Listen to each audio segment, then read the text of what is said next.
I'm Beth Wynton from Energise Barnsley. I'm currently Director and Project Manager here.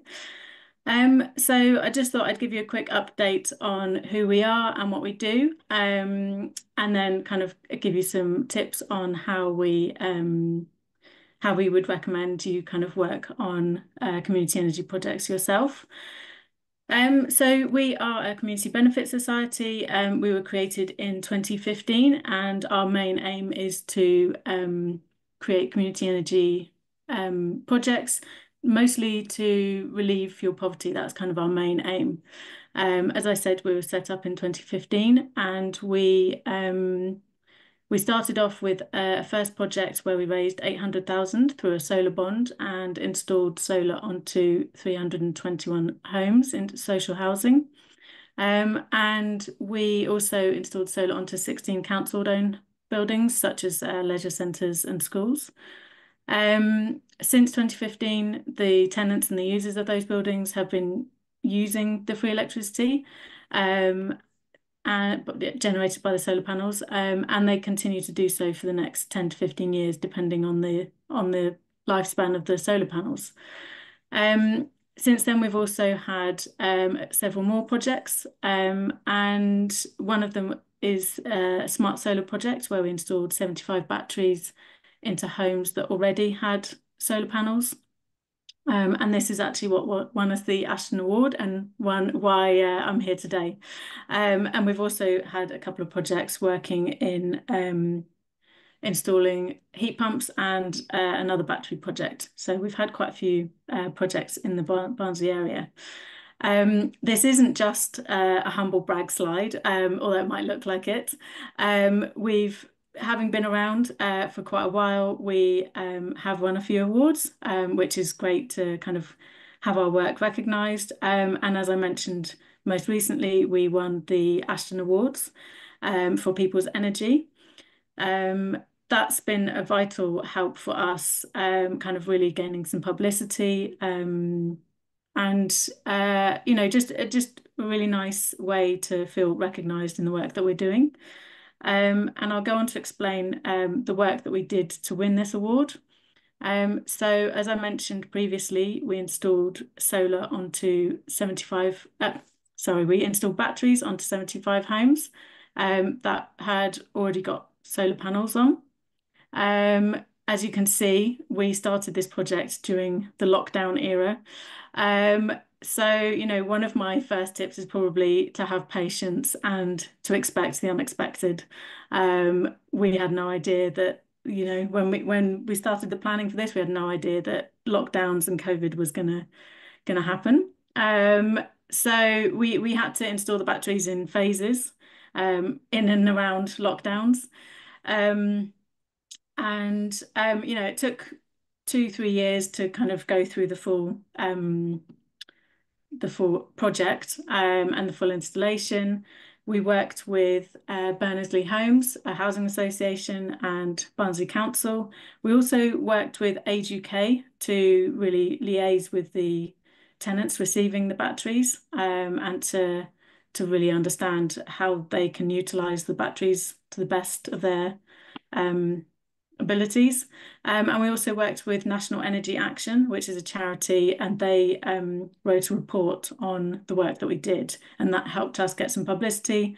And then, as you can see, 3 years from the start date, we then won the Ashton People's Award, People's Energy Award. So, as I said, one of my big tips would be have patience and expect the unexpected when it comes to community energy. But also have perseverance, because these things are worth it in the end. And as I go on, you'll kind of see some of the reasons why it's worthwhile. At the beginning, obviously, you need to identify locations. We've got a database that already has solar, and Barnsley Homes, the housing association, also has their database. So we prioritise the homes that face bigger challenges. It might be health conditions, for example, someone on oxygen or having to charge up a wheelchair. We also prioritise people that are experiencing the highest levels of fuel poverty. And for those who don't already know, that's when people are spending more than 10% of their household income on their energy bills. One thing that I would say is vital in these kind of projects is liaising with tenants and explaining the benefits of what's going to be installed. And we also check if they want the installation to happen. There's no point in forcing a tenant to have something that they don't want in their home. As you can see from this map at the bottom, we also chose a variety of heating systems so that we could dig into the data a bit deeper and understand how batteries impact the heating systems as well and the savings. The important fact on this slide, as I said, it was 75 batteries installed, but the important fact on this slide is we already knew that tenants would save 20 to 30% on their electricity bills if they only have solar panels, which obviously if you're in fuel poverty, that's already quite an achievement. And if you have solar panels and batteries installed, it can be up to 60% savings on your electricity bill. And for certain heating systems, it can be even higher. So we saw that some homes during summer months were not spending a penny on their electricity bills. So yeah, really, really helpful. As I mentioned, the tenant or the community is at the heart of these projects. So we talked to the tenants and we offered them the app that they can download, which is the back end of the battery. And it allows them to track their usage so they can see how well their battery is charged, how much solar is being produced, solar energy, and how much overall load is going on in their house. And if there's any energy going into the grid or any energy being used from the grid. Some people, I think we had about 45% of the residents on this app. And some of them really kind of got it and then started changing the way that they lived and consumed their energy in their home. Here's some tenant feedback, kind of exaggerating what I just mentioned. So if they didn't download the app, they could also have a look at the battery, which would be somewhere accessible in their home. There's a little LED light where they can just see if it's been charged. And some people would decide to put their dishwasher on or put their electric oven on when they could see that the battery is fully charged. So they might have already used a lot of the solar energy during the day, and then in the evening they might put on their dishwasher and use up some of the battery. But that, we really saw the difference in behaviour change. That's the video, so I will skip that. There we go, and we can have a look at that at the end perhaps. And at the moment we are working on our latest project, which is installing solar onto 1,000 social housing homes. We're raising 3.675 million through a blended finance model, which I will go on to have a look at in a minute. And technology now is allowing us to install solar on east to west facing roofs, not just south facing roofs. And that fits in with a lot of people's daily habits. Most people increase their energy consumption in the morning, perhaps when they're getting ready for work or just getting out of bed or whatever. And then later in the afternoon and evening when they've come back from work or when they want to cook some dinner. We've also had some challenges de-looping homes. So that's been an interesting challenge. For those of you that don't understand what de-looping homes is, I would just recommend you Google it before you embark on any community energy projects. But essentially you have to, any homes that are looped, you have to de-loop them before you're able to install any renewable technology into those homes. Again, with this project, which we started earlier this year, we are prioritising homes with heat pumps as they do consume a fair bit of electricity. And we're also obviously prioritising those with experiencing the most fuel poverty and people with disabilities. We're working with a local installer, so we're keeping the workforce local, which again I would recommend if you're working in community energy. And the installer had already worked in social housing, so issues such as health or mental health or disabilities they're aware of, and they know how to handle well. This slide is how we kind of blend the finance. So as I mentioned, we're raising 3.675 million to install solar on the 1,000 homes. We are partly using the recycled feed-in tariff from a previous project, the one that I mentioned at the beginning of the presentation. We're also raising money through FX, which is an ethical investment platform where individuals and companies can invest up from £500 to £500,000, and that then also contributes to this project. We have also secured a £1 million grant from the Energy Redress Fund, which is distributed by Energy Savings Trust.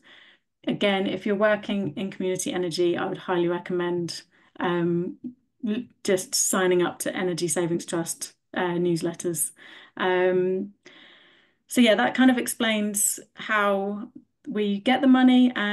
Any money that is surplus then goes into the community fund, which we've used in the past to fund projects such as transforming tungsten to LED lighting in leisure centres, street cleans, food banks, like, really vital things in the community. And I'm just keeping up with time, hopefully. As I said, this 1,000 solar homes project will be generating enough electricity each year over the lifetime to reduce electricity bills in total by just over £15 million. And we're also reducing carbon dioxide by 24 tonnes.